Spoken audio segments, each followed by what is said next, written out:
In this episode, we are going to add the last method to our database class called fetchObject. We have fetchObject, which is returning a single instance of the book object, but the next one is going to return a collection of book objects or any other objects, obviously. Okay, so inside of our database test, after our count returns correct number of records, let's create a new test. This one will be called fetch underscore object returns the correct number of records. There we go. Let's make it a test. So test tag.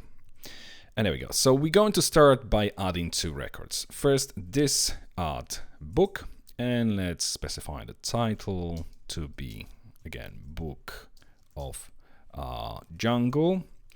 And the second one, let's call it, what are we going to call it? Let's call it Game of Thrones. There we go. So we've got two records. Now what I'm going to do is to create a books variable, which will return, basically, which will store the collection of books. So this DB instance and the method name will be fetch object s at the end, so multiple objects. And the SQL statement will be select all from books. And now what I need to do is to check whether the count matches. So this assert count. There we go. And we pass books as first argument. And the second argument, sorry, the other way around. We're going to pass 2 as first argument, which is what we're expecting. And the second one, actually what it is actually going to be. In our case, obviously, second argument to assert count need to be something that can be counted. In other words, something that you can use a count function on. In our case, it's going to be an array, so array can be counted. Obviously, this assert count should match 2 because we only added 2 records. Obviously, each time the new test is being executed before it starts. As you may remember, if I scroll up to the top, we have the setup method here, and that creates the new instance of the database and the new migration. When each test has finished, it tears down, which means it removes all of the tables, and then with the setup, the new tables are basically recreated. So we only should have 2 records. We're fetching them all, and assert count should equal 2 because we added 2 records. And let's put the message here as well between the double single quotes. Count did not return 2 records. Or let's fetch object count did not return 2 records. Okay, I think that's going to be fine. Okay, let's open the terminal now, and if we run php unit, we of course get this error saying that fetch objects method does not exist. So let's clear the screen, Command K on your keyboard. Let's go back to our editor database file, and inside of the database file we're going to create this new method. So public function fetch objects. And the arguments, it will take 4 arguments. First one will be the SQL statement. Second one will be parameters, by default null. It will be either array or a single one. Then we have class name, class that we want to return each iteration basically to represent. In other words, by default it's going to be standard class, std class. And then we go for array of constructor arguments, by default empty array. Okay, if we scroll up. Now, first of all, what we're going to do is the class name. Class name, if the class name is specified, use it. Otherwise, use std class. In case someone put null, let's say, for this third argument, then we definitely need to make sure that we have some class here. In our case, it's going to be either the class name which has been specified as a string, or basically use this std class. Next thing, what we are going to do is to create a statement. And this statement will run the query using the SQL statement that's been passed through as the first argument and the parameters as the second one. We are going to cast it here to array. So array in between the brackets, space, and then we have these parameters. So if it's a single value, let's say, I don't know, 1, for instance, or anything else, doesn't have to be numerical, obviously it can be a string or anything else, then it's going to be casted to array. In other words, when we cast it to array, it's going to be basically an array after all. Okay, so we've got the statement, and what we want to do is just do this statement fetch mode, and we pass in the statement as first argument, same as we did with the fetch, with a single fetch object, and then array. The first one will be PDO fetch class with PDO fetch props late to make sure that the constructor is triggered first before associating anything with the properties of the object. Then we have the class name, basically the class name that we want to use for each iteration, and then constructor arguments, which will be passed to the constructor of the given class. And after all this, once we've set it up, then we simply return statement and fetch all this time rather than fetch without any arguments. That should do the trick. So that should return a number of books in our case, because we've added books obviously. So when we call this fetch objects, now these books should represent array, each one being basically the book instance of the book object. Okay, so if we clear this up here in the test and database, let's add the doc block as well for this method. And we are going to say fetch objects. It's just basically the same as the name of the method. We could specify what sort of arguments we are expecting here. This is going to be a string. Obviously, you can do the same for all the other methods if we've forgotten to specify this. These parameters will be either null, it might be integer. It's actually mixed. Let's do it mixed, null or mixed, because it can be integer, string, array, and so on. Then for class name string and constructor arguments array. Okay, so that's all fine. Let's now go back to our terminal, see if that works, and it does. 9 tests, 15 assertions, which indicates that our fetch object is now working. Let's just to test it, change it to 1. This should fail.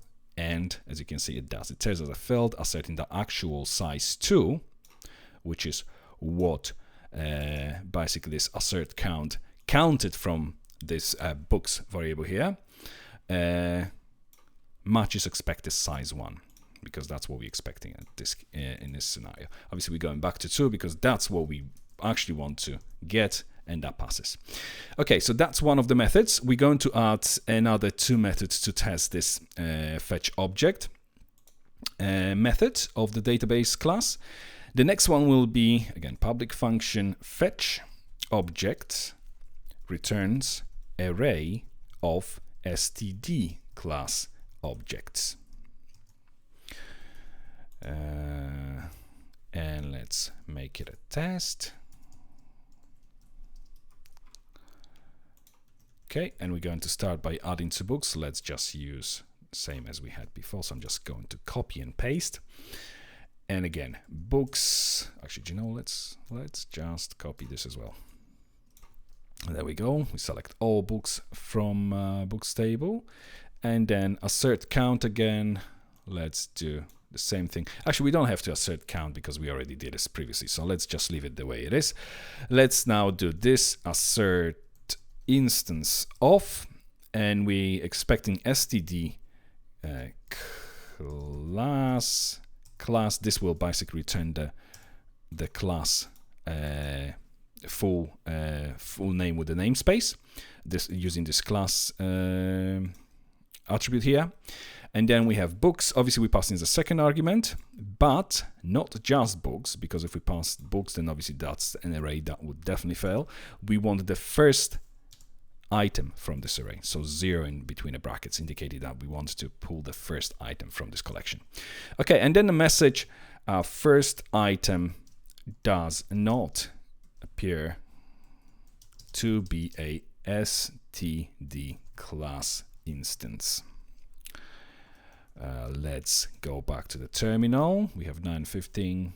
Now it should be 10:16, and it works. So this new test works fine as well. So we're getting, it's definitely the std class that we're getting in the collection here, because as you can see, we didn't pass second argument, sorry, third argument, which represents the class name. We didn't pass any arguments as a second, any parameters, sorry, and then we didn't pass any name of the class. And next thing I want to do is to do again std assert. Actually, do you know, again, let's copy this because I want to check not just the first one, I want to check both of them. So let's do the same for the second item, which is index 1. Second item does not appear to be std class instance. And again, let's go back to the terminal, test it, 17 assertions, which means that one is true as well. So we are getting std class instances here. Let's write another test. This time we're actually going to specify that we want a different type of the object, basically different type of the class. Public function fetch object returns array of book objects. And again, make it a test. There we go. And here, what we're going to do here is pretty much the same as we've done in the previous one. So I'm just going to copy this entire thing. And this time, rather than having this just with the SQL statement, the first argument, what I'm going to do next is set null for parameters, because we are not passing any. There's no binding for this SQL statement at all. And the next one will be book model class. So this tells this fetch method, this time I want you to return a collection of books, basically of these book objects, rather than just std class.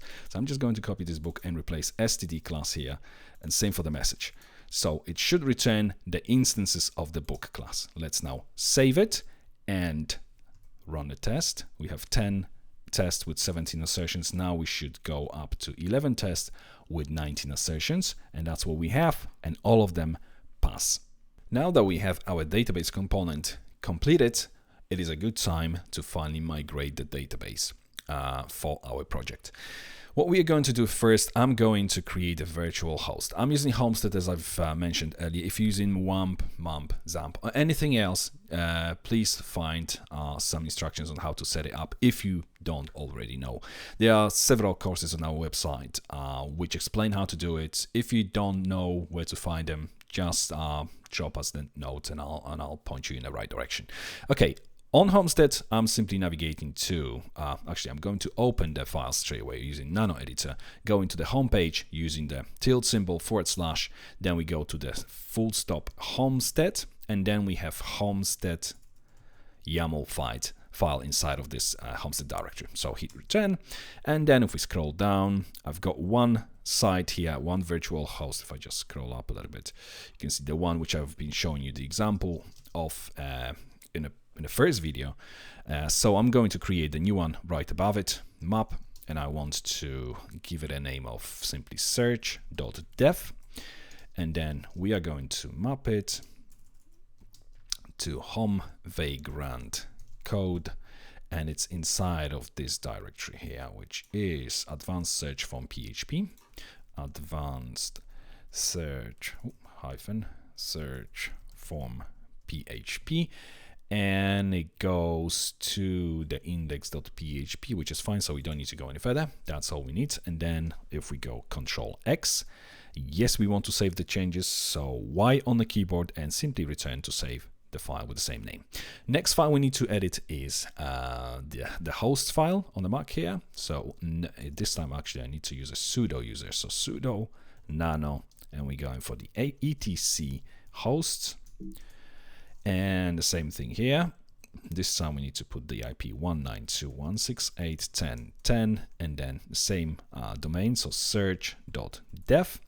Control X, Y, and return. And now what we need to do is provision the Vagrant box. And to provision it, I need to navigate to the main Homestead directory, which is again inside of our home directory. So squiggly line / Homestead, this time with a capital H without full stop at the beginning. Now if I check ls, this is what our Homestead directory contains, and from here I need to call Vagrant provision with a space in between. Even if we hit return, this will reprovision the new file, basically take the new changes that we've just applied to the file, and basically allow us to access our virtual host. So if I now open Chrome browser, and if we navigate to search.dev, you'll see we can now preview our form, which is only obviously containing the HTML structure of our form, nothing else. But now if we go back to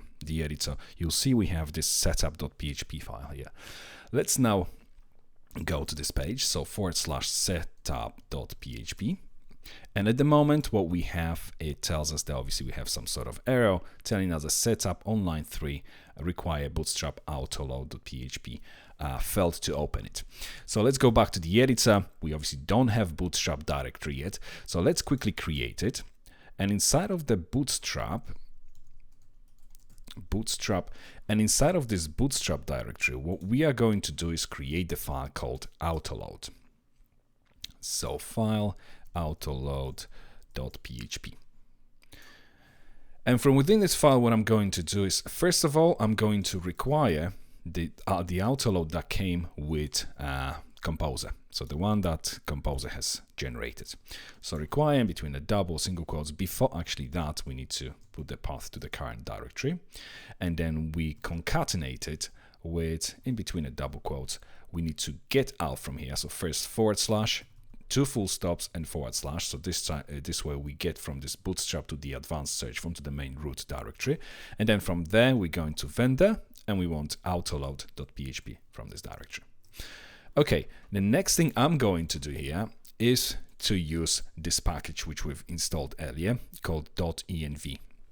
So we start with the .env variable, and we start with new .env, and we are going to pass path to the env file that we actually want to use. So current directory again, concatenating with going out from here, same thing as before, and then .env file. So this is the file I want to load. All variables from this file should be added to the environment variables when we are running our application here. Okay, so this is instantiating this specific class, and then we go .env overload, meaning if there is any variable, environment variable that with the same name, simply overwrite it. Then what we are going to do is .env, and we specify which ones are required. And if these variables won't be present within our .env file, then we're going to get the exception. So we definitely need, let's just open this thing here. I'm going to split the screen, and we definitely need DB host. We need DB port. So let's copy this one as well. Actually, this connection as well. Let's put all of them in. DB connection, then comma, and let's do up env as well. So all these will be required ones. Port, then we have database, username and password, and password is secret. Okay, and after all this, what we are going to do is to call container